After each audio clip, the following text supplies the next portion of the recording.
Hello friends, welcome to my YouTube channel Gatiman study point. तो friends, आज हम read level first और second के हिंदी विषय के शिक्षण विधियों के कुछ प्रश्न हल करेंगे जो हमारे पिछले एग्ज़ाम में आए हुए हैं। ये जो प्रश्न आज हम करेंगे ये सीटेट जुलाई 2019 में आए हुए प्रश्न हैं। तो चलिए फ्रेंड्स, स्टार्ट करते हैं। इसी तरीके के प्रश्न हमारे एग्ज़ाम में आने की भी संभावना है। तो चलिए हिंदी के शिक्षण विधियों के प्रश्न की हम शुरुआत करते हैं। हमारा पहला प्रश्न है, भाषा वैज्ञानिक दृष्टि से और बोली में। ऑप्शन 1 अंतर होता है, ऑप्शन 2 आंशिक संबंध होता है, ऑप्शन 3 आंशिक संबंध नहीं होता, ऑप्शन 4 अंतर नहीं होता। तो करेक्ट आंसर इज 4, ऑप्शन 4 अंतर नहीं होता। भाषा वैज्ञानिक दृष्टि से और बोली में अंतर नहीं होता। क्वेश्चन नंबर 2, बहुभाषिकता हमारी डैश डैश डैश भी है और हमारी सभ्यता व डैश डैश का अभिन्न अंग है। ऑप्शन 1 चुनौती संस्कृति, ऑप्शन 2 पहचान संस्कृति, ऑप्शन 3 समस्या पहचान, ऑप्शन 4 विडंबना संस्कृति।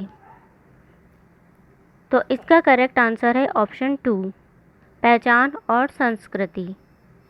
बहुभाषिकता हमारी पहचान भी है और हमारी सभ्यता व संस्कृति का अभिन्न अंग भी है। तो इसमें आएगा ऑप्शन 2।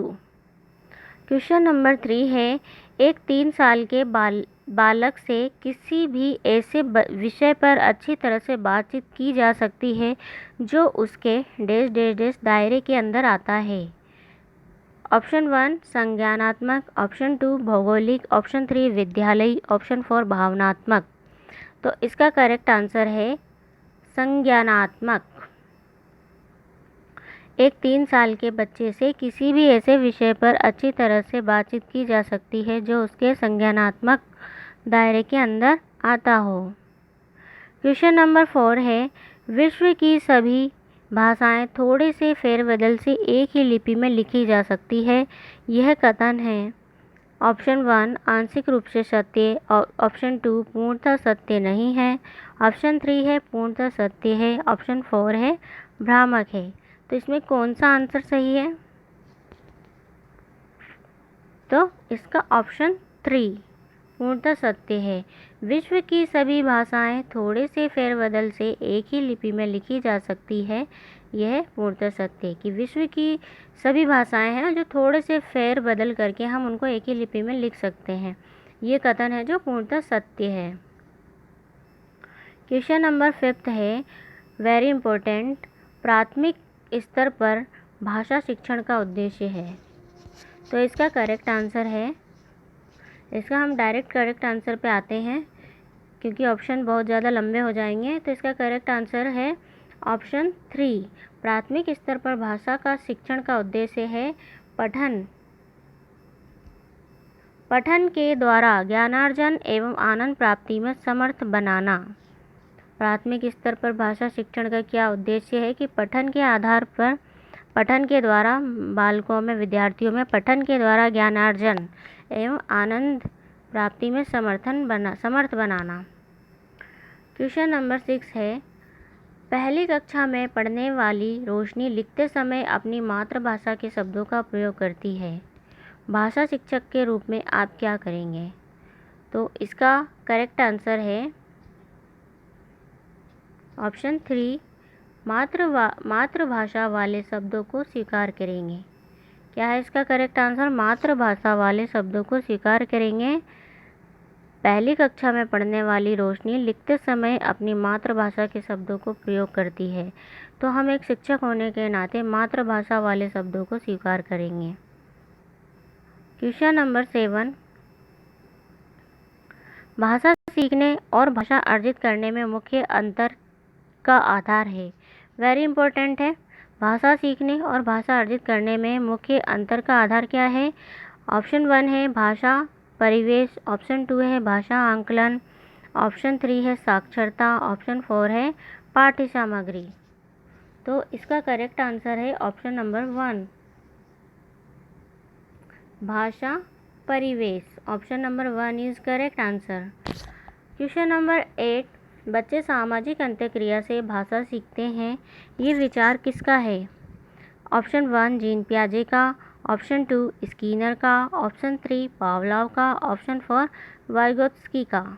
तो करेक्ट आंसर है ऑप्शन 4 वाइगोत्स्की का कि बच्चे सामाजिक अंतःक्रिया से भाषा सीखते हैं। क्वेश्चन नंबर 9, बच्चों में भाषा सीखने की क्षमता। ऑप्शन 1 अनुकरणीय होती है, ऑप्शन 2 बिल्कुल भी नहीं होती, ऑप्शन 3 जन्मजात होती है, ऑप्शन 4 अर्जित की जाती है। तो क्वेश्चन नंबर 9 का करेक्ट आंसर है जन्मजात। बच्चों में भाषा सीखने की क्षमता होती है जो जन्मजात होती है। जन्म से ही बच्चों में भाषा सीखने की क्षमता होती है। जैसी भाषा माता पिता यूज करते हैं जैसी ही भाषा माता पिता या परिवार में यूज होती है वही भाषा बच्चे सीखते हैं, तो इसे जन्मजात कहते हैं। क्वेश्चन नंबर 10 है, बच्चों के भाषा सीखने में सर्वाधिक महत्वपूर्ण है। अगर बच्चा भाषा सीख रहा है तो उसके लिए सर्वाधिक महत्वपूर्ण क्या है? ऑप्शन 1 शुद्ध उच्चारण, ऑप्शन 2 बातचीत करना, ऑप्शन 3 सुंदर लिखना, ऑप्शन 4 मानक वर्तनी। तो हमारा करेक्ट आंसर है बातचीत करना। बच्चों की भाषा सीखने में सर्वाधिक महत्वपूर्ण है कि बच्चों से बातचीत करें। बातचीत करने पे ही उनकी भाषा, उनकी लैंग्वेज के बारे में हमें पता चलेगा।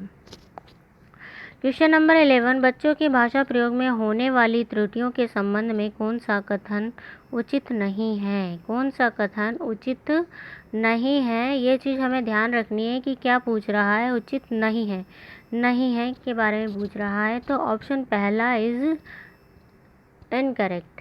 त्रुटियों का अर्थ है भाषा अज्ञानता, ये ही उचित नहीं है। ठीक है, इसका आंसर है।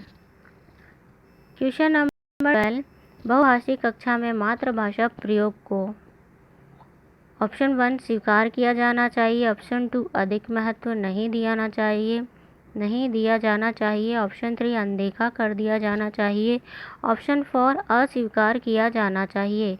तो करेक्ट आंसर है ऑप्शन 1 स्वीकार किया जाना चाहिए। क्वेश्चन नंबर 13, भाषा सीखने सिखाने में सर्वाधिक महत्वपूर्ण है। ऑप्शन 1 भाषा शिक्षक का भाषा ज्ञान, ऑप्शन 2 भाषा का समृद्ध परिवेश, ऑप्शन 3 संचार माध्यमों का प्रयोग, ऑप्शन 4 अभिभावकों का साक्षर होना। तो क्वेश्चन नंबर 13 का करेक्ट आंसर है ऑप्शन नंबर 2 भाषा का समृद्ध परिवेश। वेरी इंपॉर्टेंट है, यह भी एग्जाम में आ सकता है कि भाषा सीखने सिखाने में सर्वाधिक महत्वपूर्ण है। तो क्या है? भाषा का समृद्ध परिवेश। क्वेश्चन नंबर 14, उच्च प्राथमिक स्तर पर पाठ्य पुस्तकों में हिंदीतर भाषा ही जगह मिलनी चाहिए ताकि बच्चे ऑप्शन 1 ये सभी, ऑप्शन 2 भाषा की विभिन्न रंगतों से परिचित हो सके, ऑप्शन 3 हिंदीतर भाषा साहित्यकारों से परिचित हो सके, ऑप्शन 4 सामाजिक संस्कृति से परिचित हो सके। तो हमें इन ऑप्शन से पता चल रहा है कि ये सभी ऑप्शन करेक्ट हैं। तो इसमें ऑप्शन 1 इज़ ऑल करेक्ट, पहला option is correct. Question number 15, त्रिभाषा फॉर्मूला भारत की देश की चुनौतियों और देश को संबोधित करने का प्रयास है। तो ऑप्शन 1 भाषा स्थिति अवसरों, ऑप्शन 2 संस्कृति समाधानों, ऑप्शन 3 समस्या अवसरों, ऑप्शन 4 भाषा स्थिति संस्कृति। तो इसका करेक्ट आंसर है 1 भाषा स्थिति अवसरों। त्रिभाषा फॉर्मूला भारत की भाषा स्थिति की चुनौतियों और अवसरों को संबोधित करने का एक प्रयास है।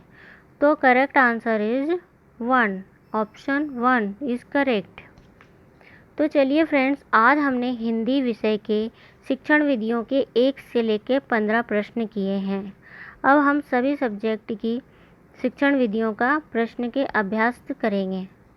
तो फ्रेंड्स, आज का हमारा ये वीडियो आपको कैसा लगा? अच्छा लगा तो प्लीज़ लाइक कीजिए, शेयर कीजिए और हाँ प्लीज़ सब्सक्राइब ज़रूर कीजिए।